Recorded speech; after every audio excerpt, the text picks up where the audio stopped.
If you didn't know how to open the old one, just in case there's a little hole right there, you need a pen or something sharp like this knife to press it to release the tray. Kind of the same idea for the new one, but you don't need an extra tool. That little triangle you see there, press that in, pull down. But I know that's kind of blunt, just press it down and pull down. It's not that simple, so to go into details, you'll press down the button, hold the bottom of it, and pull the tray down.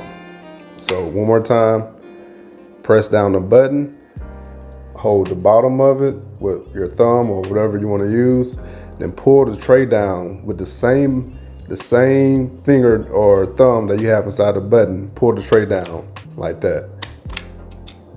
All right, that's all I got for you. I'm gonna be coming out with a video comparing these two remotes and why you should upgrade coming soon. But for now, that's all I have for you.